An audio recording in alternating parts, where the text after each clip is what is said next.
జ్యోతిషాస్త్రరీత్యా 6వ రాశి అయినటువంటి కన్యా రాశి మిత్రులారా, ఈ నెల డిసెంబర్ 2025 మీకు శుభాశుభ ఫలితాలు గోచార గ్రహస్థితి ప్రకారం ఎలా ఉంది అంటే, సూర్యుడు 3వ స్థానంలోను, కుజుడు 1వ స్థానంలోను, బుధుడు రాశి అధిపతిగాను, గురుడు 8వ స్థానంలోను, శుక్రుడు 2వ ఇంట్లోను, శని 6వ ఇంట్లోను, రాహు 7వ ఇంట్లోను, కేతు 1వ ఇంట్లోను, చంద్రుడు చంద్రాష్టమంగాను కూర్చొని ఉన్నారు. ఈ నెల మీకు శుభ ఫలితాలు ఎలా ఉన్నాయి అంటే, శత్రులు కుట్రలు మీ మీద ప్రభావం చూపలేరు.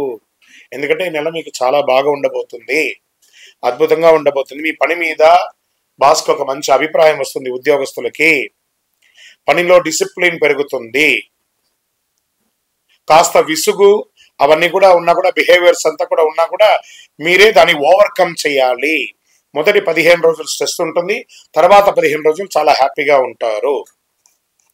వ్యాపారం చేసే వారికి చిన్న చిన్న లాభాలు ఉండే అవకాశాలు బాగా కనబడుతున్నాయి. పార్ట్నర్షిప్ లో మాటలు పట్టింపులు అవన్నీ కూడా వస్తున్నాయి. అన్నెసరీగా ఉన్నటువంటి వాగ్వివాదాలకి దూరంగా ఉండండి. ఓవరాల్ మీకు కొంచెం శత్రువు ఎవరైనా ఉన్నారంటే మీ నోరు. ఈ నోరుని కాస్త అదుపులో పెట్టుకోండి, అన్ని రకాలుగా బాగుంటుంది. ట్రాన్స్పోర్ట్స్, సప్లైస్ వీళ్ళకందరికీ కూడా ఈ నెల చాలా బాగా ఉంటుంది. చిన్న చిన్న ఆదాయం పెరుగుతుంది, గ్రాస్ సపోర్ట్ పెరుగుతుంది. ఖర్చులు ఇన్కమ్ కంటే ఎక్కువ ఉండే అవకాశాలు ఉన్నాయి. ఆర్థికంగా కాస్త ఫ్యామిలీ ఖర్చులు, లేకపోతే లోన్ ఖర్చులు ఇవన్నీ కూడా పెరిగే అవకాశం ఉన్నాయి. వెహికల్, హౌస్ రిపేర్స్ ఖర్చులు కూడా పెరిగే అవకాశం ఉన్నాయి. జాగ్రత్త పడండి. రియల్ ఎస్టేట్ వారికి కొంచెం మిశ్రమంగా ఉందని చెప్పచ్చు. ఇక ఇంటిని వాస్తుపరంగా చేసుకోవడం, హౌస్ రిపేర్ చేసుకోవడం, లేదా ప్లంబింగ్ చేసుకోవడం ఇవన్నీ కూడా కొంచెం ఉన్నాయి. జాగ్రత్త. అమ్మకాలు, క్రయ విక్రయాలు లేదు ఈ నెల, కొంచెం జాగ్రత్తగా ఉండని కూడా చెప్పచ్చు. ఇంకా స్వయం ఉపాధి వారికి కస్టమర్స్ స్లోగా ఉన్నా నష్టం అయితే లేదు. మంత్ ఎండ్ కొంచెం చాలా బాగుంటుంది, ఎక్కువ ఆశించవద్దు, మిశ్రమంగా ఉంటుంది. విద్యార్థులు బాగా కాన్సన్ట్రేషన్తో చెప్తారు. కాంపిటేటివ్ ఎగ్జామ్స్కి చాలా బాగుంటారు. చదువులో మొదటి పక్షం కాస్త ఆసక్తిగా ఉంటుంది, గుర్తించుకోవడం మంచిది. స్లోగా ఉండండి, మెంటల్ ప్రెషర్ తెచ్చుకోకండి.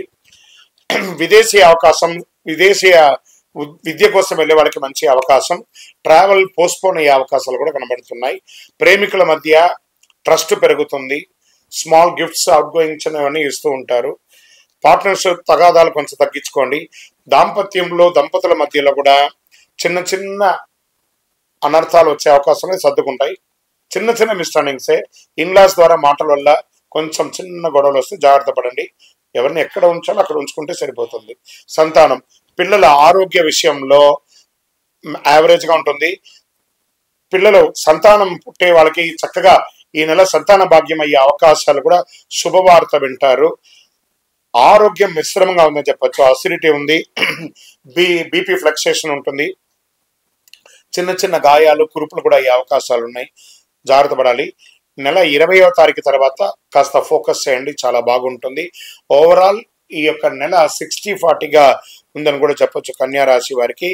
ఓం బుధాయ నమః అని 108 సార్లు బుధవారం నాడు ప్రార్థన చేయండి. ఏదైనా విష్ణు ఆలయానికి లేదా వెంకటేశ్వర స్వామి, తిరుపతి వెంకటేశ్వర స్వామికి వెళ్ళి చక్కగా దర్శనం చేసుకోండి. ధనుర్మాసమే కాబట్టి చాలా విశేషంగా ఉంటుంది. హనుమాన్ చాలీసా పారాయణం చెయ్యండి. నెంబర్ 1 అనే ఒక సంఖ్య మీకు చాలా కలిసి వస్తుంది. పసుపు లేదా తెల్లని వస్త్రాలు ఈ నెల ధరించడానికి ప్రయత్నం చేయండి. ఓవరాల్ మిశ్రమంగా ఉంది. మీ వయస్సు ఎంత ఉందో అన్ని దీపాలను మీ నియర్ బైలో ఉన్నటువంటి దేవాలయంలోపై వెలిగించండి. నువ్వుల నూనె దీపం వెలిగించండి. ఇంకను మీ యొక్క వ్యక్తిగత జాతకం తెలుసుకోవాలనుకుంటున్నారా? మా అపాయింట్మెంట్ తీసుకోవాలనుకుంటే మీ పేరు, మీ డేట్ ఆఫ్ బర్త్, మీ time of birth, place of birth మాకు వాట్సాప్ చేయండి, కాల్ చేయకండి. విజయోస్తు.